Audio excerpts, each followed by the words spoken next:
Assalamu alaikum. This is your teacher, Ms. Saima Khurram. In this session, we will be dealing regarding the different types of memory.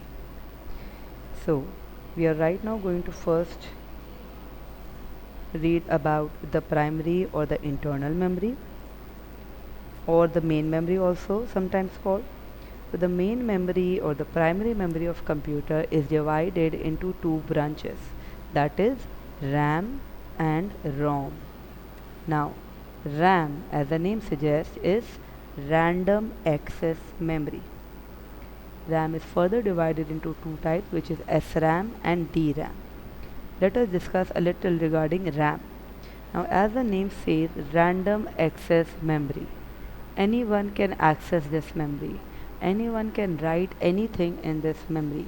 The program that the user is currently using basically resides in the RAM. Now let's move on to the other type, which is ROM. ROM is read only memory.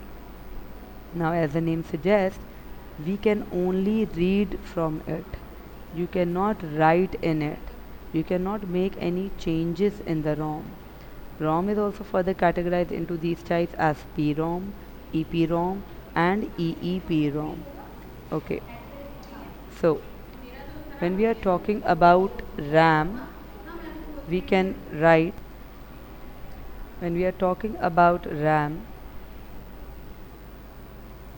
that is a memory which is holding whatever you are doing on the screen or whatever is happening currently resides in RAM. The contents of RAM can be easily changed. Let's say if we are opening one application, let's say if we are working currently in Zoom, our Zoom is residing in the RAM. When we leave the application of Zoom, then the RAM is emptied out. The Zoom is removed from the RAM. Also, when you shut down the computer, whatever that was in the RAM will be erased. It is not a permanent memory. On the other hand, ROM is a permanent memory.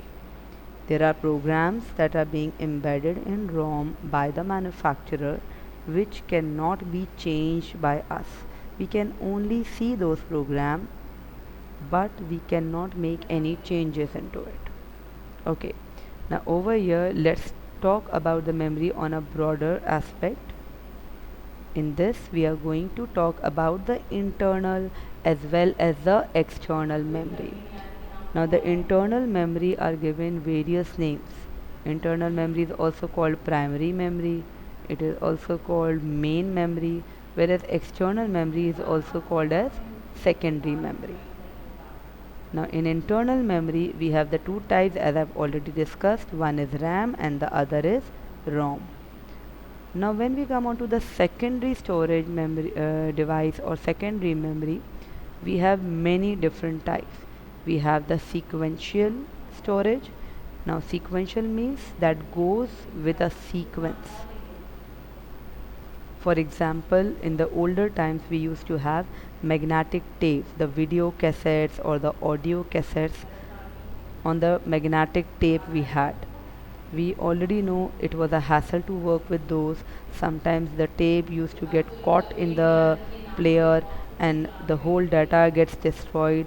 Also, in order to get to a particular data, we have to either rewind or to forward a lot of times to get to it, because it was sequential, so it was time taking.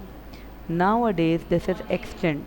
We don't have those sequential storage devices anymore. We use the other, that is magnetic or optical. We have USBs, we have hard disk, we have magnetic storage cards. So these are not sequential, they are very fast. We can easily access to a particular data without going through all the random stuff that are coming in a sequence. Okay, so memory unit. So memory unit refers to the physical devices which store our programs or our instructions. So it is a place where all the data and the instruction can easily be stored and can be retrieved at any point. Okay. Now, as I said, memory is divided into two main types. One is a primary, also called the main memory or the internal memory. Now, this primary memory is divided into two types, as already said: RAM, random access memory, and ROM, read only memory. RAM is volatile or non permanent. On the other hand, ROM is non volatile or permanent. Physically, when we see RAM, when you open the motherboard, we can see RAM in this manner.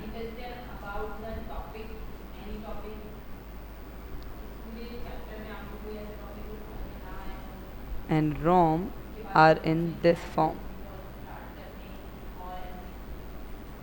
You cannot add any contents of your desire into it. The manufacturer has embedded the programs into it that can only be read, that we cannot change it, we cannot delete it. Now let's come on to the other storage, that is the secondary storage. Now you have various categories of it. We have magnetic storage, like we have magnetic tape, the audio cassettes and the video cassettes of the older times. We have floppy disk. Now even nowadays we don't see floppy disk very often. We have also stopped using this. Zip disk, hard disk. Hard disks are also a type of magnetic disk which is found in every computer. Optical disc we have CD-ROM, DVDs. These are all optical discs which have got the shiny back. Then we have the solid state devices as USB, memory cards, many other. So we are right now discussing regarding the magnetic storage. So magnetic tape were these, as you can see on the screen. They are sequential, very time taking. This is also a magnetic storage device, floppy disk. We don't use it very often, but these are not sequential. We can directly get to our required data. Then we have external hard disk and the fixed hard disk. This is the hard disk that is found in almost all the computer systems. Now this is also magnetic storage. The secondary storage is also a permanent form of storage device in which we can store the data permanently, not like RAM, which can be erased when the computer is turned off. We are going to stop our lecture till here. In the next lecture we are going to inshallah read about the different type of input and output devices. Till then, assalamu alaikum.